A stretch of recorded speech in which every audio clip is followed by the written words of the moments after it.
your husband to have an affair with your best friend, and they lie to you. I start having problems with controlling my voice. Shania Twain, the name that brings to mind a dazzling country pop queen with her iconic hair, captivating smile, and timeless hits like Man, I Feel Like a Woman and You're Still the One. But behind the glamour was a devastating betrayal by the two people she trusted most. Her world came crashing down from heartbreak to health struggles that nearly ended her career. Yet against all odds, she refused to disappear. And now, she's back, stronger than ever, opening up for the first time about heartbreak, betrayal, and finding strength. Shania Twain was born with the name Eileen Regina Edwards on August 28, 1965, in Windsor, Ontario, Canada. Her life began with separation. Her parents, Sharon and Clarence Edwards, divorced when she was only 2 years old. Sharon raised Eileen and her sisters alone in poverty. Not long after, she married Jerry Twain, a man from the Ojibwa indigenous tribe. Jerry adopted the girls and gave them his last name, so Eileen Edwards became Eileen Twain. The family moved to Timmins, a remote mining town in northern Ontario. Life there was very hard. They lived in a small house without proper insulation and often suffered from the extreme cold of Canadian winters. Unpaid bills meant their electricity and water were often cut off. Food was a luxury.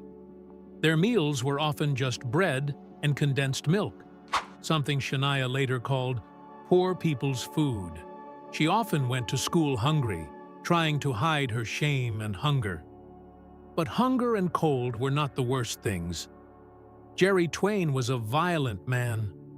Shania saw him abuse her mother many times. In one incident, he grabbed her mother by the hair, dragged her into the bathroom, and pushed her head into the toilet again and again. These terrifying moments stayed in her mind. Fear filled the house whenever Jerry came home. The nightmare did not stop there. At 10, Shania endured what Jerry Twain did to her. Things that left marks not only on her mind, but also on her body. She lived in fear and silence. She did not tell anyone, not even her mother, because she felt ashamed and afraid it would destroy the family even more. Music became her only escape. Her mother saw her talent and began taking her to sing in local bars late at night, after alcohol service ended. At that time, Shania was only 8 years old. She stood on stage in front of drunk men to earn a small amount of money to help her family. It was not a safe place for a child, but it was the only way to earn extra money. Her early career continued like this through her teenage years. She hid her emotional and physical pain and focused on writing songs and performing. Her biggest motivation was to escape life in Timmins. On November 1st, 1987, the biggest tragedy happened. At age 22, Shania received a phone call that changed her life forever. Her mother and stepfather died in a terrible truck accident. Their vehicle collided with a logging truck, and both died at the scene. Overnight, Shania went from being a young singer with dreams to becoming the guardian of her 3 younger siblings, Mark, Daryl, and Carrie Ann. She had to pause her music dream. She bought a house in Huntsville, Ontario, and took a job performing at the nearby Deerhurst Resort. This job gave her a steady income to support her siblings. For many years, she took on the role of both parent and provider, making sure they were fed and educated. In 1991, when her youngest sibling finished high school and could live independently, Shania returned to her dream. She recorded a demo tape and went to Nashville, the center of country music. There, she officially took the stage name Shania Twain. Shania is an Ojibwa name meaning "I'm on my way." She signed with Mercury Nashville.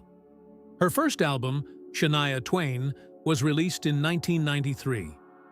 It did not achieve major success and sold about 100,000 copies. The album had a traditional country style and did not yet show her unique musical identity. A turning point came in June 1993 at the Fanfare Music Festival in Nashville. Famous music producer Robert John "Mutt" Lange, known for working with rock bands like AC/DC, Def Leppard, and Foreigner, heard her songs. He was impressed by her voice and songwriting and called her.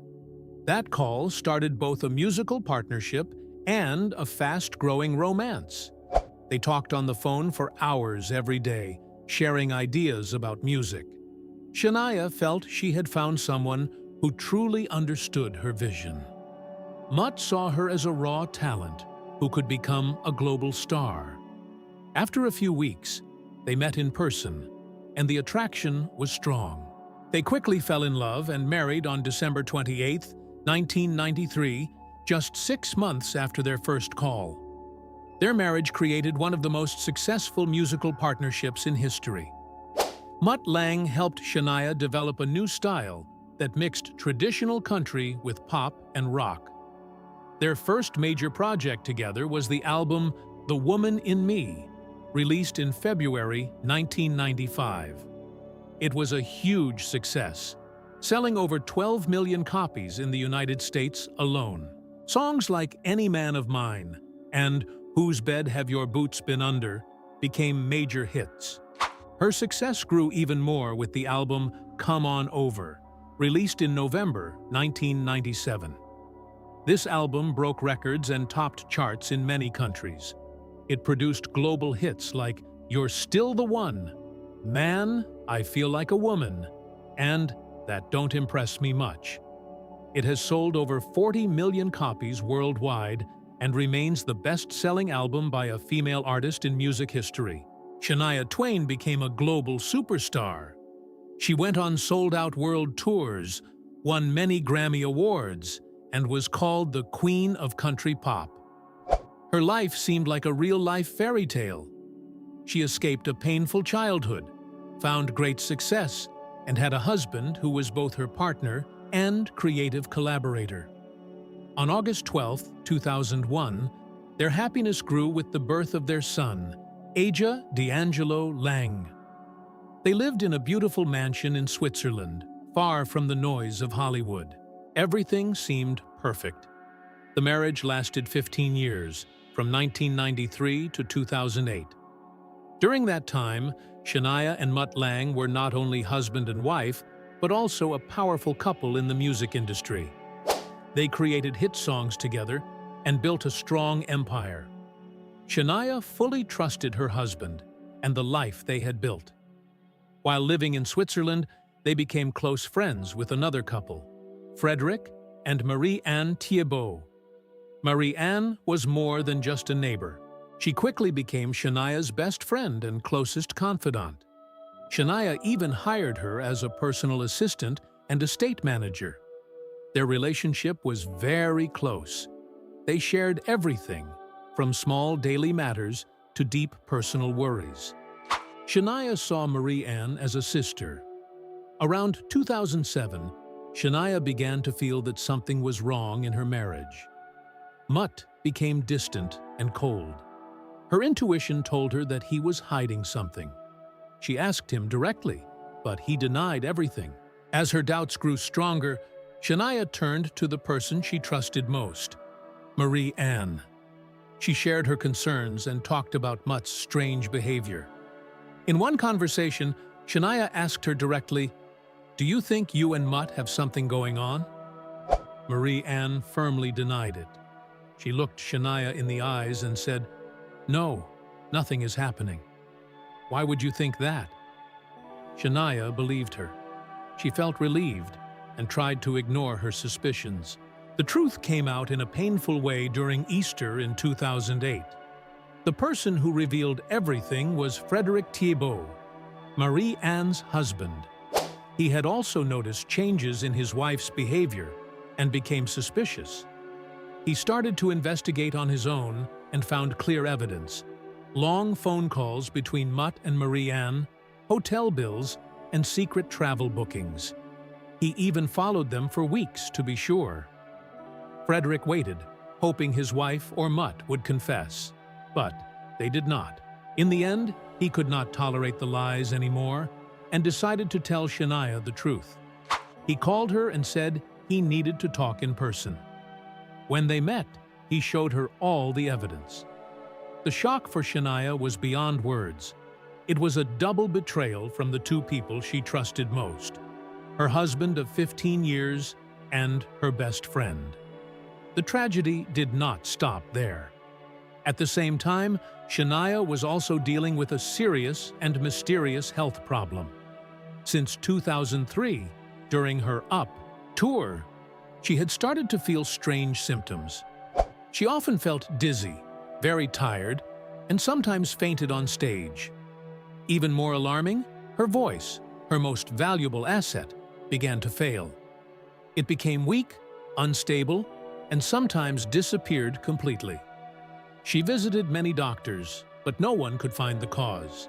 They thought it was stress or overwork. But Shania knew it was something more serious. Years later, she finally received the correct diagnosis: Lyme disease. She got the disease from a tick bite while riding a horse during her tour in Norfolk, Virginia.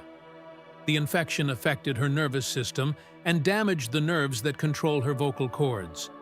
The pain from betrayal, combined with her physical decline, pushed Shania into a deep emotional crisis.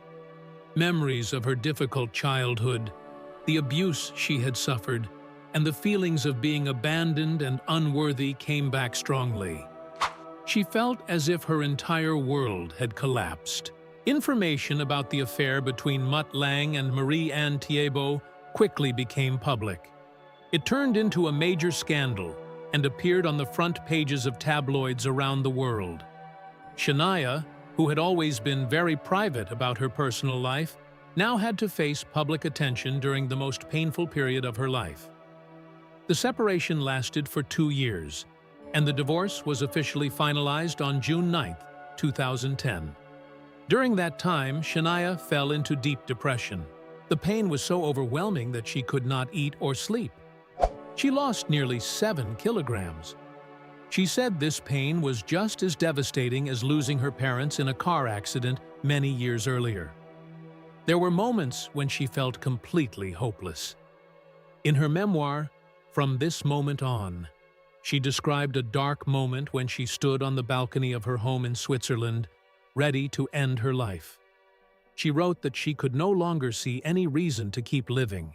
Only the image of her son, Ija, who was 7 years old at the time, pulled her back from the edge. The thought of Ija growing up without his mother gave her the strength to step back. At the same time, her voice was getting worse and worse. Lyme disease had caused a condition called dysphonia, a nerve-related disorder that made the muscles in her larynx stop working properly. Her speaking voice became weak and broken. When she tried to sing, she could not hold notes, and her voice would suddenly cut out. Her balance problems also became more serious. She could faint after standing for only about 30 seconds. She believed that her singing career was over. "I thought I would never be able to sing again," she said. For many years, she went through countless medical tests. Doctors checked everything from allergies to acid reflux, but they could not find the real cause. Only years later did a neurologist connect her symptoms to the Lyme disease she had contracted in 2003. The diagnosis brought both relief and a new challenge.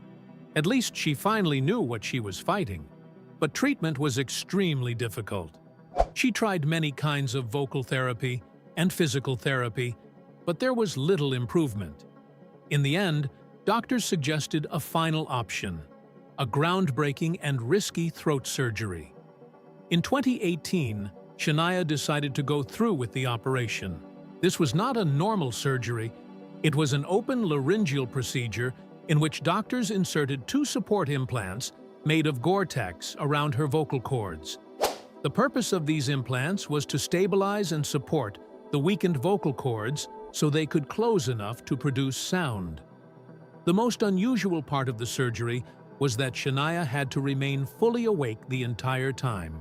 She had to keep singing and speaking so the doctors could adjust the implants as accurately as possible. It was a surreal and frightening experience because she could feel medical instruments inside her throat while trying to make sound. The surgery was successful. It saved her voice, but it also left permanent changes. A visible scar now runs along her neck, a physical reminder of the battle she went through. Her voice also changed. It became deeper, rougher, and different in tone from before. She had to learn everything again from the beginning, from how to breathe and support her voice, to how to control this new version of it. It was a long and difficult process that required extraordinary patience and determination. After the divorce, Shania decided to step away completely from the spotlight. She needed time and space to heal her emotional wounds. She moved to Switzerland and lived a quiet life, focusing on raising her son and facing her pain. She began deep psychological therapy. For the first time in her life, she faced her childhood trauma and the pain of betrayal directly. She learned how to deal with complex emotions like anger, sadness, and loss. During this difficult time, the person who stayed by her side was Frédéric Thiebaud, a man who had also been betrayed. They found in each other a level of understanding that no one else could give. They had gone through the same nightmare, and this shared pain brought them close. At first, they were just friends, supporting each other through hard times. Slowly, a sincere and deep love grew between them. On December 20th, 2010, they got engaged. Just over a week later, on January 1st, 2011, Shania Twain and Frédéric Thiebaud got married in a private ceremony in Puerto Rico. It was an unexpected happy ending, a love story built from the ashes of heartbreak. An important part of Shania's healing was learning how to forgive. She said she would never forget what Mutt Lange had done, but she chose to forgive him. She understood that holding on to hate would only hurt herself.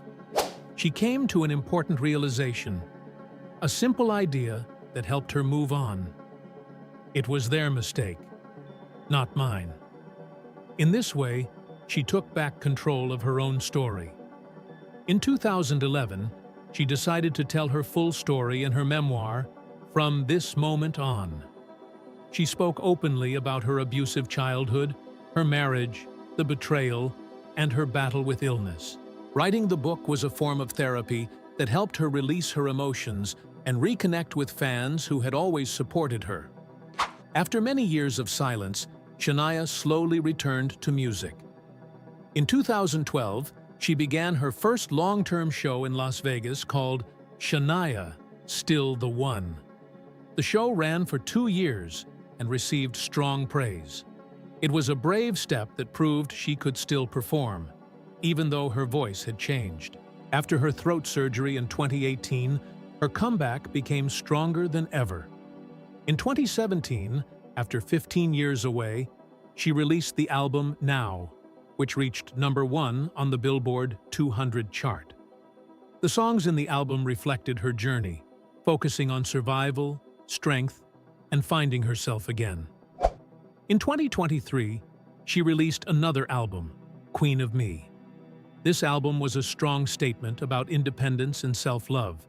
She openly sang about topics like menopause and body confidence in middle age. She even chose to pose nude for the album cover. This was not to shock people, but to face and overcome the shame about her body that came from her childhood abuse. She explained, "It is about me feeling comfortable in my own skin." To promote the album, she launched the Queen of Me Tour, 2023 to 2024. The tour was very successful, with more than 75 shows across North America and Europe, earning over $114 million. At the age of 57 to 59, Shania still performed with amazing energy. She even did aerial performances, showing strength and endurance beyond many younger artists. From a victim of poverty, abuse, loss, betrayal, and illness, Shania Twain transformed into a symbol of resilience. She no longer hides her past or her scars. Instead, she proudly shows the scar on her neck as a badge of honor, a sign of everything she has survived. She turned pain into strength and tragedy into victory. Now, she is no longer a victim of anyone or anything. She is truly her own queen, Queen of Me, and an inspiration to millions of women around the world, proving that even after the worst storms, people can rise again and live stronger and freer than ever.